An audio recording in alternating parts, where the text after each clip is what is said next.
Teremos agora uma revisão de todo o conteúdo aplicado até agora em nosso curso. Inicialmente, começaremos a identificar e relembrar todas as peças necessárias para a montagem de um microcomputador, a começar com o gabinete. O modelo ficará a critério de cada usuário. Claro que à medida que o modelo fica mais arrojado, o custo sobe um pouco. Na nossa aula trabalharemos com os gabinetes ATX. Para começarmos, precisaremos inicialmente de uma placa-mãe. Utilizaremos a placa-mãe para conectar os dispositivos de hardware internos. Igual aos gabinetes, as placas também têm seus modelos. Cada modelo, soquetes diferentes para encaixes de processadores, bem como encaixes PCI, AGP, AGP Pro, slots de memória. No nosso caso, trabalharemos com placas-mães que tenham suporte a memórias 667 e soquete 775, onde encaixaremos nossos processadores. Existem processadores com marcas e modelos diferentes. AMD, tecnologias K6, S75, Intel, existem os Pentium, Celeron, são várias marcas e modelos. Claro que dependendo da marca e do modelo, tem que ser específico de acordo com a nossa placa-mãe. Se tivermos um processador do tipo socket 775, precisaremos de uma placa socket 775 para que possamos encaixá-lo de maneira correta. O processador, como é responsável por todo o processamento de nosso microcomputador, acaba aquecendo e pede a necessidade de um outro equipamento para resfriá-lo. Os processadores trabalham em altas frequências e para isso existem os coolers e a pasta térmica.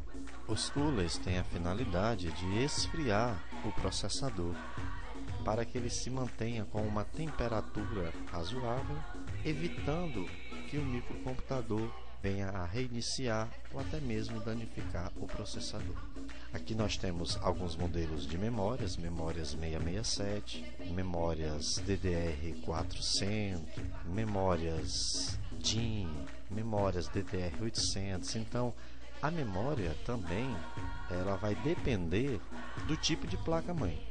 Se tivermos uma placa com socket de memória DIMM, slot de memória, precisaremos consequentemente de uma memória DIMM. Se o socket da placa-mãe for de memória DDR400, precisaremos de uma memória DDR400. Devemos estar atentos aos barramentos de cada memória para que não venha a dar conflitos. O nosso próximo dispositivo é o Winchester ou disco rígido. O HD, como nós já sabemos, ele tem a finalidade de armazenar todas as informações necessárias para o perfeito funcionamento do computador. Ou seja, a parte de sistema, ele se trata de uma unidade de alocação.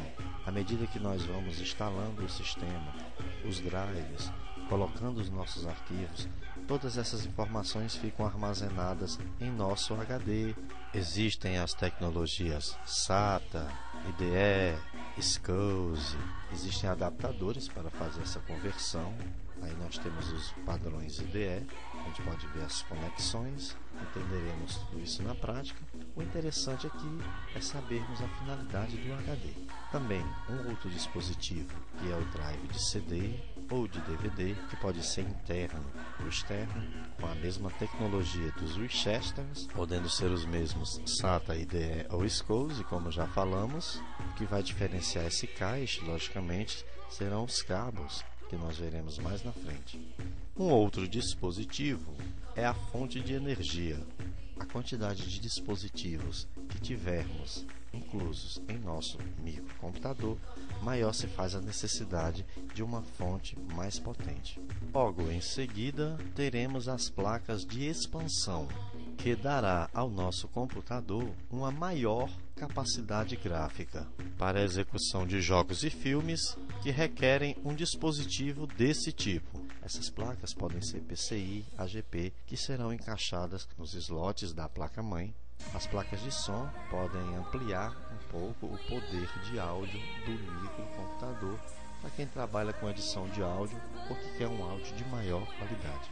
Para conectarmos esses dispositivos, necessitaremos de cabos que farão a comunicação entre o dispositivo e a placa-mãe, interligando HDs ou drives de CD. Aqui nós temos uma apresentação prévia das partes do nosso cabo IDE, bem como também os cabos do tipo SATA, que requer adaptadores diferentes, já que o dispositivo tem outro padrão de encaixe. Como veremos aqui em uns exemplos, a diferença de um HD SATA para um HD IDE, com as suas conexões corretas, como tem que ser. Os cabos SATA, assim como os IDE, podem ter cores e modelos diferentes, isso não é tão importante. O importante é que para um dispositivo IDE se tenha um cabo IDE, para um dispositivo SATA se tenha um cabo SATA. Não teria como fazer a conexão de um cabo IDE em um dispositivo SATA, já que as tecnologias são completamente diferentes, a não ser que tivéssemos um adaptador. Aqui temos os slots, os encaixes da placa-mãe do SATA e também da IDE, a maneira correta que esses cabos devem ser colocados. Claro que para isso tem a necessidade de fazermos um jampeamento. Todo dispositivo ele vem com uma leitura atrás, tanto o HD, uma espécie de manual, como a gravadora, para que a gente manualmente faça o jampeamento. À medida que a gente coloca um cabo no HD, devemos jampeá-lo como Master, Slave ou Cable Select. Existe uma extrema importância nesse processo. Devemos fazer esse jampeamento, essa configuração, de uma forma correta. Caso venhamos a conectar um dispositivo jampeado para Master em Slave ou vice-versa, corre o risco de danificarmos definitivamente o dispositivo, ou então possa ser que o nosso sistema operacional venha a apresentar problemas, já que o jampeamento está